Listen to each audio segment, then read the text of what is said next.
Sir యూసఫ్‌గూడలో BJP leader పుట్ట రాము, సింగోటం రాము అని కూడా అంటారు. సో, అత్యంత దారుణంగా ఆయన్ని చంపేయడం జరిగింది సార్. మరి ఇతని చావుకు గల కారణాలేంటి? పోలీసులు ఏం చెప్తున్నారు? యాహ్! ఇదొక సంచలనం సృష్టించని చెప్పొచ్చు. మనం వైజాగ్‌లో చూసాము. మన అక్కడ తహసీల్దార్‌ని చంపేశారు. అవును. అది కూడా రియల్ ఎస్టేట్ గొడవే. ఇక్కడ కూడా ఇప్పుడు రియల్ ఎస్టేట్ గొడవల్లో ఒక అతన్ని చంపేశారు. అయితే ఈ చంపిన పద్ధతి గానీ, ఆ చంపిన వాళ్ళ యాటిట్యూడ్ కానీ ఇక్కడ కొంత డిఫరెంట్గా ఉంది. ఈ వివరాల్లోకి వెళ్తే పుట్ట రాము అతని పేరు, చనిపోయిన వ్యక్తి పేరు, 36 ఏళ్ళు. అతను సింగోటం రామన్ అని కూడా పిలుస్తున్నారు. అతనిది నాగర్ కర్నూలు జిల్లా కొల్లాపూర్ మండలం సింగోటం అనే ఒక గ్రామం. గతంలో ఇతను ఆటో డ్రైవర్గా పనిచేసేవాడు. దాని తర్వాత మెల్లగా రియల్ ఎస్టేట్లోకి ఎంటర్ అయ్యాడు.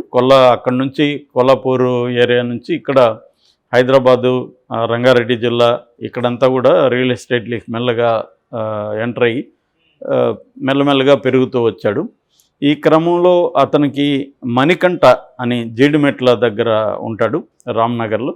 ఈ మణికంఠకి ఇతనికి ఫ్రెండ్షిప్ అయింది. ఒక రకం మణికంఠ ఇతన్ని అనుచరులాగా తిరిగేవాడు. వాళ్ళ ఇంట్లో వాళ్ళ ప్రకారం దాదాపు 4-5 ఏళ్ళ నుంచి మణికంఠ ఫ్రెండ్గా వాళ్ళ ఇంట్లో కూడా తెలుసు. వాళ్ళ ఇంట్లో చెప్పేవాడు ఇట్లా మణికంఠ ఫ్రెండ్ అని. వాళ్ళ ఇంట్లో వాళ్ళందరూ కూడా ఊర్లోనే ఉంటున్నారు కాబట్టి ఇక్కడ డే టు డే వ్యవహారాలు వాళ్ళకి పెద్దగా తెలియదు. సో అయితే వీళ్ళిద్దరి మధ్య మెల్లగా గొడవలు మొదలైనవి. దీనికి 2 కారణాలు కనిపిస్తున్నాయి. ఒకటేమో రియల్ ఎస్టేట్లో వీళ్ళిద్దరూ కలిసి జాయింట్ వెంచర్స్ కొన్ని చేశారు. దాంట్లో పంపకాలకు సంబంధించిన గొడవలు. రెండవది వీళ్ళిద్దరూ కొంతమంది కాల్ గర్ల్స్ దగ్గరికి వెళ్ళడం. అట్లా వీళ్ళకి యూసఫ్‌గూడలో లక్ష్మీ నరసింహనగర్లో ఒక కాల్ గర్ల్ ఉంటుంది. ఆమె దగ్గరికి వీళ్ళిద్దరు వెళ్ళేవాళ్ళు. అయితే ఆ కాల్ గర్ల్కి ఆమెకి అంటే మిడిల్ ఏజ్డ్ ఆమెకు ఒక టీనేజ్ అమ్మాయి ఉంది. ఆ అమ్మాయితో కూడా ఈ రామ్ అనే అతను మిస్బిహేవ్ చేసినట్టుగా చెప్తున్నారు. సో దానివల్ల కూడా ఆమె తనకు తెలిసిన అతనితో చెప్పడం, అతను మణికంఠకు ఫ్రెండ్ కావడం. సో ఆల్రెడీ మణికంఠ ఇతను రాము మధ్య గొడవలు. సో వీళ్ళిద్దరు పోలీస్ స్టేషన్లో కూడా గతంలో కేసులు పెట్టుకున్నారు. గతంలో రాము మణికంఠను ముఖం మీద కొట్టాడని చెప్తున్నారు. దానివల్ల అతను ప్లాస్టిక్ సర్జరీ చేసుకోవాల్సి వచ్చిందని కూడా చెప్తున్నారు పోలీసులు. అంటే ఇద్దరి మధ్య సీరియస్ గొడవలు ఉన్నాయి. ఈ క్రమంలో మణికంఠ ఏం ఆలోచించాడంటే తన్ని చంపేద్దామని ప్లాన్ చేసుకున్నాడు. అయితే అతను ఒక్కడే చేయలేక అతను జిలానీ అని బోరబండకు సంబంధించిన ఒక రౌడీ షీటర్ ఉంటాడు, అతన్ని కాంటాక్ట్ చేశాడు. సో జిలానీ ఇతను కలిసి మాట్లాడుకున్నారు, ఎలా చంపాలి ఏంటని ఒక ప్లాన్ చేసుకున్నారు. ఆ ప్లాన్లో భాగంగా జిలానీ తన మనుషుల్ని ఇంకొక 8 మందిని పిలిచాడు. మొత్తం వీళ్ళు 10 మెంబర్ గ్యాంగు ప్లాన్ చేసుకున్నారు. ఆ ప్లాన్ ప్రకారం ఏంటంటే ఇక్కడ ఈ లక్ష్మీ నరసింహనగర్లో ఈ కాల్ లేడీ ఏదో ఉండారో కాల్ గాళ్ళు, ఆమె ద్వారా అతనికి కాల్ చేయించారు. ఇట్లా నువ్వు రావచ్చు కదా ఈరోజు అది ఇదంటే నేను రేపు వస్తానని చెప్పాడు. ఎన్ని గంటలకంటే 10కి వస్తాను నైటు. సో వీళ్ళు అక్కడ ఆమెకు కూడా అతని మీద కోపం ఉంది, తన కూతురుతో మిస్బిహేవ్ చేశాడని. కాబట్టి ఆమె కూడా వీళ్ళకి సహకరించింది. సో వీళ్ళు ఏం చేశారంటే ఆయనకి ఫోన్ చేసి రప్పించారు. ఇతను వచ్చిన తర్వాత ఆ ఇంట్లో ఉన్నప్పుడు వీళ్ళు కాసేపు అయినాక వీళ్ళు 10 మంది వెళ్ళి వాళ్ళ ఇంటికి వెళ్ళి, ఆమెతో ముందే ఒప్పందం కాబట్టి ఆమె తలుపు తెరిచింది. సో వెళ్ళగానే వీళ్ళు కత్తులతో దాదాపు 50 పోట్లు అతన్ని పొడి చేశారు.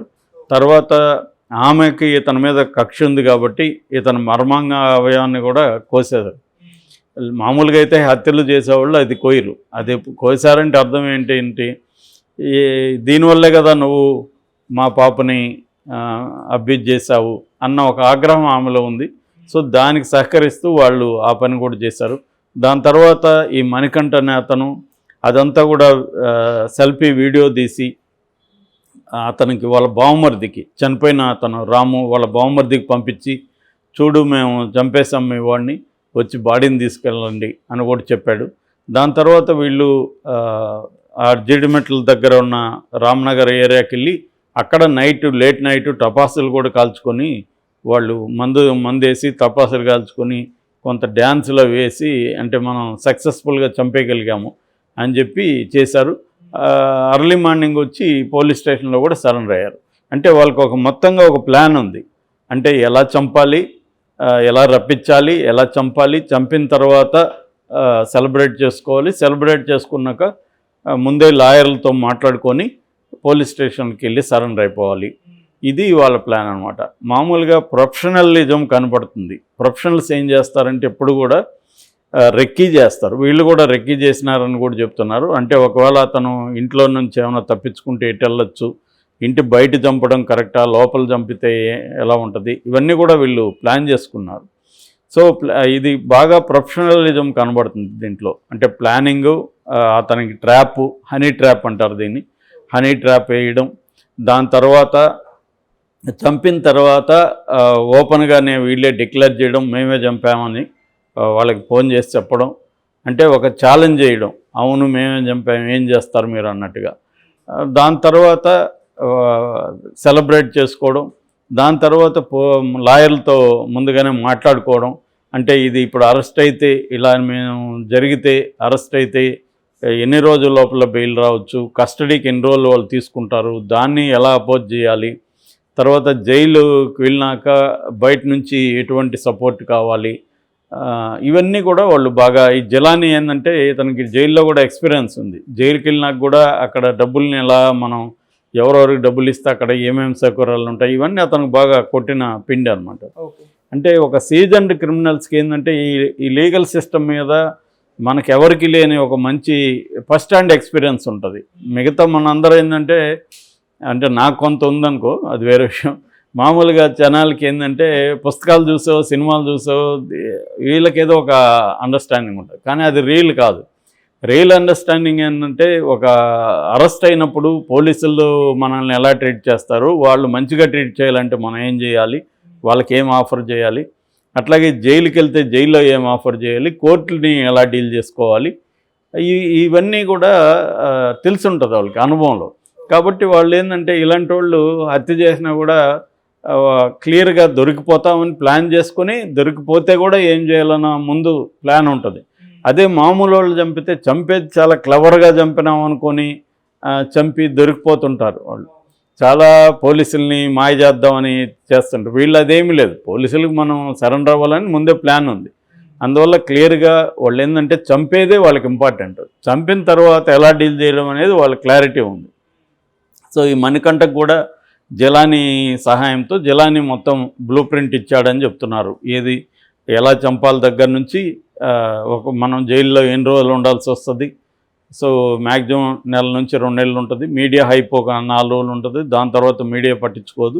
మనం పోలీసులు మేనేజ్ చేసుకుంటే పోలీసులు కస్టడీ ఖచ్చితంగా తీసుకుంటారు వీళ్ళని, అది కూడా వాళ్ళకి ఐడియా ఉంది. కస్టడీని గట్టిగా వ్యతిరేకిస్తే వీళ్ళు వారం రోజులు అడిగితే 4 రోజులు 5 రోజులు కస్టడీకి ఇస్తారు. కస్టడీలో ఏం చేస్తారు, reconstruction of the crime scene, క్రైమ్ని ఎలా మీరు చంపారో అవన్నీ రికన్స్ట్రక్షన్ చేస్తారు, వీడియో చేస్తారు, ఇవన్నీ ఉంటుంది. సో ఇక్కడ ఏ పాయింట్లో మనం ఎలా వ్యవహరించాలి, లాయర్తో ఎలా డీల్ చేసుకోవాలి, ఇవన్నీ వాళ్ళకి క్లారిటీ ఉంది. అంటే ఎఫ్ఐఆర్ దగ్గర నుంచి తర్వాత వాళ్ళ ఇన్వెస్టిగేషన్ దగ్గర నుంచి అన్ని చోట్ల కానీ కేసుని కొద్దిగా నీరు గార్చుకుంటూ వస్తే రేపొద్దున వీళ్ళు ఏం చేయాలి, ఇప్పుడు ఇవన్నీ మీడియాలో వీడియో పెట్టాము అవన్నీ అంటున్నారు కదా, రేపు కోర్టులో అవన్నీ నిలవకపోవచ్చు. అవి ఫేక్ సార్ మేము పెట్టలేదంటారు, అది ఆర్టిఫిషియల్ ఇంటెలిజెన్స్ వల్ల పోలీసులు మా మీద చేశారంటారు. సో అవన్నీ నిలవకపోవచ్చు రేపు. అందువల్ల వీళ్ళు ప్రత్యక్ష సాక్షులు ఊరు లేరు దీనికి. ఆమె నాకు తెలియదు అంటుంది. సో ప్రత్యక్ష సాక్షులు ఊరు లేరు. దాని తర్వాత విక్టిమ్స్ తరపున స్ట్రాంగ్గా ఫైట్ చేసే పరిస్థితి కూడా లేదు. ఎందుకంటే వాళ్ళ బంధువులంతా కూడా మనం వీడియోలో చూస్తే చాలా మామూలుగా రొటీన్ పల్లెటూరులో ఎలా ఉంటారు అలాగే ఉన్నారు తప్ప వాళ్ళకేమీ ఆ బలగం ఉన్నట్టుగా ఏమి కనబడట్లేదు.